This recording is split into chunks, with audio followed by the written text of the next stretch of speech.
بسم اللہ الرحمن الرحیم۔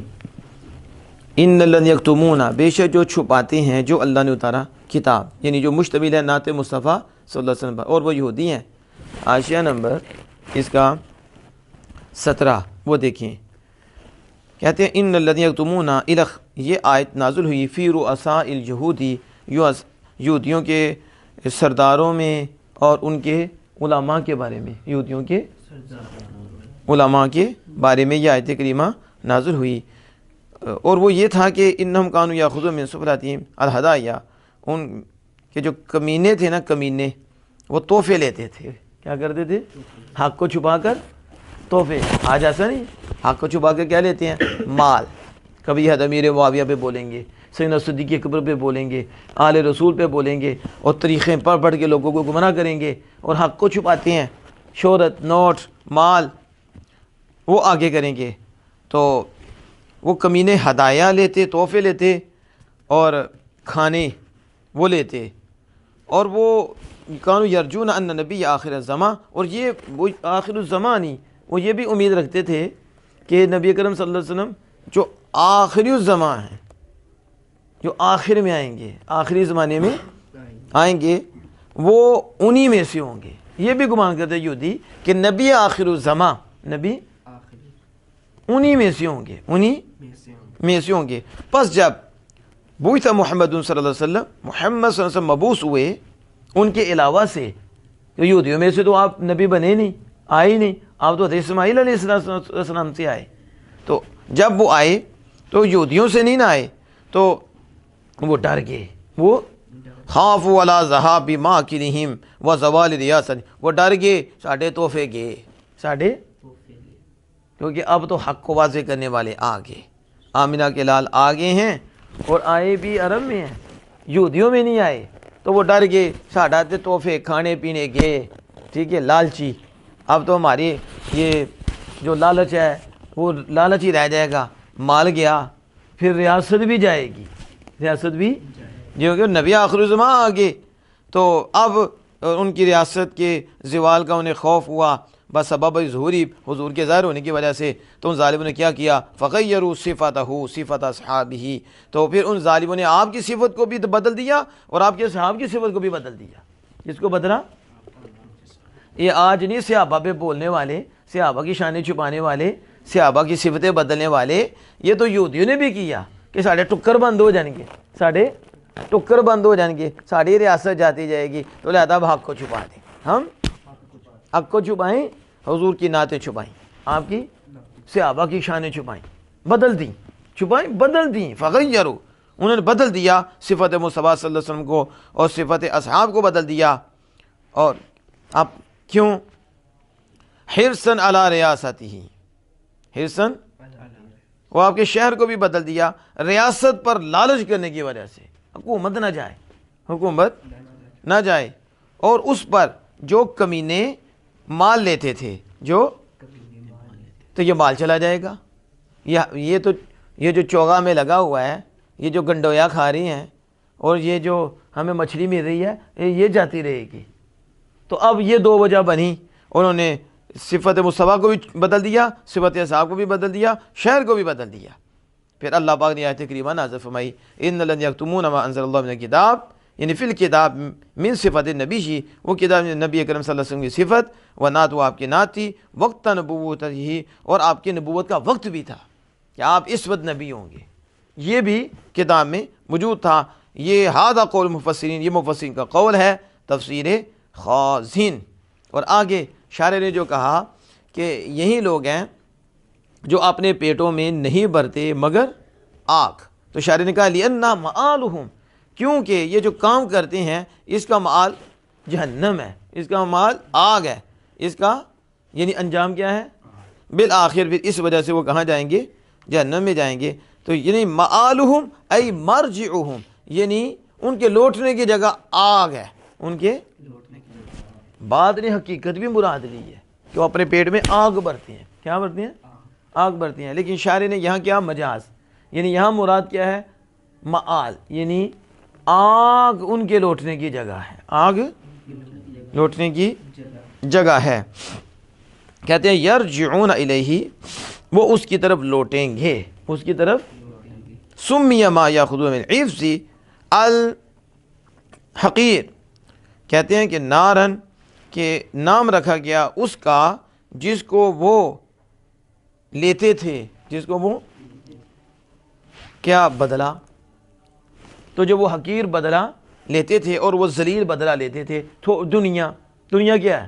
حق کے بدلے دنیا ذلیل ہے نا، وہ کمینگی جو لیتے تھے اور وہ حقیر سا بدلہ جو حق کے بدلے وہ لیتے تھے، اس کا نام نارن جہنم رکھا۔ کیوں؟ یہ بات سمجھ آئی آپ؟ یعنی وہ جو ذلیل دام لے رہے تھے، وہ تھوڑے پیسوں کے لیے، تھوڑی شہرت کے لیے، ریاست کے لیے، یہ ظالم جو حق کو چھپا رہے تھے اور وہ لے رہے تھے، اس کا نام آگ کیوں رکھا؟ اس کا نام آگ کیوں رکھا؟ کہتے ہیں لِأَنَّهُ السَّبَبُ الْمُوصِلُ إِلَيْهَا يَوْمَ الْقِيَامَةِ، کیونکہ یہی سبب جو ہے، یہی قیامت کے دن انہیں آگ کی طرف پہنچانے والا ہوگا۔ کیا؟ اس لیے اس کا نام آگ، انجام تو وہی ہوگا نا، تو اس لیے اس کا نام کیا رکھا؟ وہ آگ بھرتے ہیں، یعنی قیامت کے دن یہ حقیر بدلہ لے کے جو حق کو چھپاتے تھے اور اسے بیچتے تھے، یہ قیامت کے دن یہی ان کا کام سبب بنے گا جو انہیں جہنم کی طرف لے کے جائے گا۔ کس کی طرف؟ اس لیے کہا کہ وہ اپنے پیٹوں میں آگ بھرتے ہیں۔ سمجھ آ گئی؟ اور غضباً علیہم پہ شاعر کہتے ہیں جو اللہ بات میں لا یکلم اللہ یوم القیامہ، اللہ ان سے قیامت کی کلام نہیں فرمائے گا، غضباً علیہم یعنی ان پر غصہ فرماتے ہوئے، ان پر کیا مطلب؟ یعنی یہ اشارہ ہے الی انہ استعارۃ من الغضب، یہ اشارہ ہے اس طرف کہ یہ غضب سے استعارہ ہے، غضب سے استعارہ، واضح طور پہ نہیں فرمایا کہ اللہ غضب فرمائے گا، ایسے لکھا یہاں، تو یہ اللہ کلام نہیں کرے گا اللہ، تو یعنی یہ مجاز ہو گیا ہے کہ اس سے غضب سے، اس سے غضب سے۔ کیوں؟ لِأَنَّ عَادَةَ مُلُوكِ أَنَّهُمْ يُورِدُونَ عَنِ الْمَغْضُوبِ عَلَيْهِمْ، کیونکہ بادشاہوں کی عادت ہوتی ہے کہ وہ جن پر غصہ کرتے ہیں نا، جن پر وہ ان سے اعراض کرتے ہیں، ان سے منہ پھیرتے ہیں۔ یہ بادشاہوں کی عادت ہوتی ہے کہ جن پر غصہ کریں وہ ان سے منہ پھیرتے ہیں۔ تو یہی ہے کہ بے شک اللہ قیامت کے دن ان سے کلام نہیں فرمائے گا، یعنی ان پہ غضب فرمائے گا، ان پہ غضب فرمائے گا۔ اور آگے فرمایا وَلَهُمْ عَذَابٌ أَلِيمٌ، کیا؟ اور ان کے لیے درد دینے والا عذاب ہے، اور دردناک عذاب ہے۔ اب سنو، کہتے ہیں یہ وَلَهُمْ عَذَابٌ أَلِيمٌ، ان کے لیے دردناک عذاب ہے۔ هَذَا بَيَانُ حَالٍ فِي الْآخِرَةِ، یہ آخرت میں ان کے حال کا بیان ہے۔ یہ آیت جو ہے نا آخرت میں ان کے حال کو بیان کر رہی ہے کہ جو یہ ظالم ہے، حق کو چھپاتے ہیں۔ میں نے بتایا کہ یہ وعید سب کو شامل ہے، اب بھی جو حق کو چھپا رہا ہے وہ بھی اس میں شامل ہے، وہ بھی۔ تو وَلَهُمْ عَذَابٌ عَلِيمٌ نے بیان کر دیا ان کا حال، قیامت کے دن یہ ہوگا کہ وہ ان پہ وہ دردناک عذاب میں مبتلا ہو جائیں گے اور انہیں درد دینے والا عذاب ملے گا۔ نعوذ باللہ من ذالک۔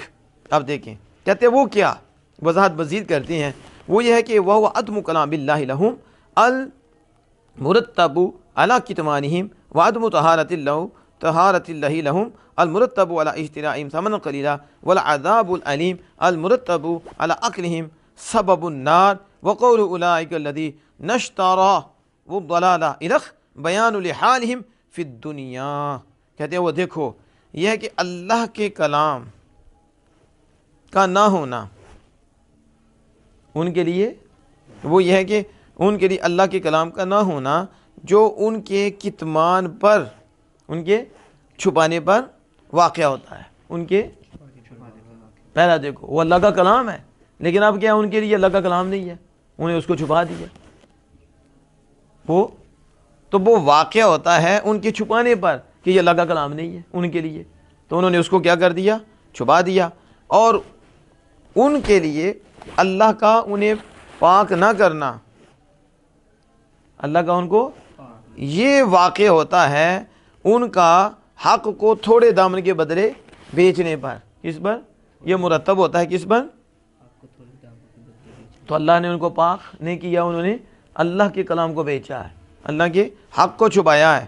اور دردناک عذاب یہ ترتیب دیا جاتا ہے ان کے کھانے پر، ان کے کھانے پر، سبب النار، جہنم کا عذاب، جہنم کا عذاب. تو یہ والعذاب الالیم، اسے ان کے کھانے پر ترتیب دیا جاتا ہے، ان کے جہنم کا سبب.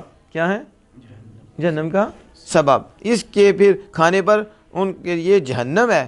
اور اولئک الذین اشتروا الضلالہ، یہی لوگ ہیں جنہوں نے گمراہی کو خریدا. یہ دنیا میں ان کے حال کو بیان کرنا ہے، یہ دنیا میں ان کے حال کو بیان. اب سمجھ آ گئی. آخرت میں وَلَهُمْ عَذَابٌ علیم، آخرت کا حال بیان کیا ہے. اور جنہوں نے دنیا ادھر حق کو چھپا کر دنیا لی ہے، ان کے حال اولئک الذین اشتروا الضلالہ سے بیان کیا ہے. اور اللہ کے کلام کو جو چھپانا ہے، ٹھیک ہے، یعنی کہ ان کے لیے وہ اللہ کا کلام ہی نہیں، تو اسے ترتیب دی ہے ان کے چھپانے پر کہ انہوں نے چھپایا تو یعنی کہ اللہ کا کلام نہیں ہے. اور پھر اللہ پاک نے انہیں پاک نہیں کیا، کیونکہ وہ واقع ہوا ہے کہ انہوں نے ثمناً قلیلاً کو خریدا ہے حق کے بدلے. اور پھر عذاب علیم جو واقع ہوا ان کے کھانے پر، تو ان پر کیا واقع ہوا؟ جہنم. کیا ہو گیا؟ عذاب علیم ان کے کھانے پر واقع ہوا. ان کے کیا؟ انہوں نے حرام کھایا، انہوں نے حرام کھایا، حق کو چھپایا، تو اس پر کیا واقع ہوا؟ عذاب علیم. تو وہ کیا؟ سبب النار، وہ جہنم کا سبب ہے. کیا ہو گیا؟ تو یہ سارے کام اس کے کس کے بنے؟ جہنم کے سبب بنے. حق کو چھپانا ایک، دوسرا انہوں نے اس کو بیچنا، اس کو بیچنا، اور پھر دردناک عذاب اس پہ واقع ہوا، دردناک کہ وہ کھا رہے ہیں. ٹھیک ہے، تو وہ سارے کا سارا کیا بن گیا؟ جہنم کا سبب. اس کا جہنم کا سبب. اور اولئک الذین اشتروا الضلالۃ، یہ اولئک الذین اشتروا الضلالۃ بالہدیٰ، یہ دنیا میں ان کا حال بیان ہوا ہے. کہاں حال بیان ہوا؟ دنیا میں، کہ دنیا میں انہوں نے حق کے بدلے دنیا لے لی، اور مغفرت کے بدلے عذاب انہوں نے لے لیا. جو اگر چھپاتے نہ تو آخرت میں انہیں مغفرت ملتی، لیکن انہوں نے مغفرت پر عذاب کو اختیار کر لیا کہ ہمیں مغفرت نہیں چاہیے، ہمیں آگ چاہیے، ہمیں. تو کس قدر ان کو اس پر صبر ہے. حاشیہ نمبر 21 ہے کہ فما صبرہم، یہ فعل تعجبین، پتہ نا فعل تعجب ہے، اصبر ما صبر واصبر بہ، تو یہ تعجب ہے. اور یہ بدا کیا گیا انشاء تعجب کے لیے، یہ تعجب کو پیدا کرنے کے لیے بدا کیا گیا ہے. تو میں نے بتایا ایک مخفی سبب ہوتا ہے، جب وہ ظاہر ہوتا ہے تو ایک کیفیت پیدا ہوتی ہے اور بندہ ایک اثر لیتا ہے، تو اسے کیا کہتے ہیں؟ اس حالت کو تعجب.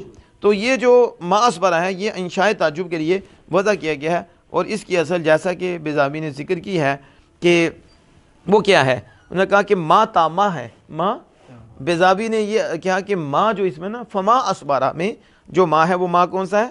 ما تامتن مرفوعتن، ما تامہ ہے اور ابتدا کی وجہ سے مرفوع ہے. کس کی وجہ سے؟ یعنی ابتدا مانوی عامل ہے اور اس کی وجہ سے یہ کیا ہے؟ مرفوع ہے. کیا ہے؟ ما اصبرہ، یہ وہ کہہ رہے ہیں. اور وہ تخصیص ہوا لتعظیم، اور اس کو خاص کرنا تعظیم کے لیے ہے. کس کے لیے؟ تعظیم کے لیے ہے. جیسا کہ کہا گیا فی شر احردا نابین، تو یہ آپ نے پڑھا فی شر احردا نابین، یہاں بھی اسے خاص کیا گیا ہے، اسے خاص کیا گیا ہے. اور ادھر بھی وہی ہے کہ اس کو خاص کیا گیا ہے. کس کے لیے؟ تعظیم کے لیے. کہتے ہیں یا پھر استفہامیہ ہے، ما استفہامیہ ہے. اور ما بعد الخبر، ما بعد الخبر، اس کا ما بعد خبر ہے. او موصولۃ، یا کہتے ہیں دیکھو پہلے کہا ما تامہ ہے، پھر دوسرا کہا کہ ما استفہامیہ ہے، اور پھر تیسرا قول آ گیا کہ یا ما موصولہ ہے، او ما بعد صلۃ، اور اس کا ما بعد صلہ ہے، اور خبر محذوف ہے، اور خبر محذوف ہے. خبر کیا ہے؟ کیا؟ ای شیء عظیم، ای شیء عظیم، کون سی عظیم شے ہے جس نے اس کو اس پر صبر کرنے والا بنا دیا. اللہ تعجب ہوگا تو کس قدر ان کو اس پہ صبر ہے. تو شیء عظیم بھی نکالا، شیء عظیم بھی. تو یہ ساری اس کی بات کی. للمؤمنین، مومنین کو تعجب دلانا. بِإِنَّ التَّعْجُبَ هُنَا، کیونکہ کہتے ہیں تعجب اس جگہ بندوں کی طرف لوٹتا ہے. اس مقام پہ تعجب، یہ فعل تعجب ہے تو تعجب کس کی طرف لوٹتا ہے؟ کہا اس مقام پہ تعجب بندوں کی طرف لوٹ رہا ہے. کیوں؟ کیونکہ ان کا حال تعجب کے لائق ہے، ان کا حال لائق ہے. تعجب جو ہے یہ سبب کی وجہ سے اس سبب کی وجہ سے جس کا علم نہیں اس سے پیدا ہوتا ہے، اس سے پیدا ہوتا ہے، اور اللہ پر یہ جائز نہیں ہے، اللہ سے کوئی شے پوشیدہ ہے ہی نہیں، تو بندے سے پوشیدہ جسے علم نہیں تھا ظاہر ہوئی، تعجب پیدا ہوا، تو یہاں تعجب بندوں کی طرف لوٹتا ہے کہ مومن جو ہے یہودیوں کے اس کام پر کہ وہ جہنم کے اسباب کو بے پرواہی سے اختیار کر رہی ہیں، ایسے ہی آج کل حق کو چھپانے والے بھی کیا کر رہی ہیں، جہنم کے اسباب کو اختیار کر رہی ہیں۔ اللہ انہیں ہدایت عطا فرمائے اور ہمیں بھی حق کو واضح کرنے کی توفیق عطا فرمائے۔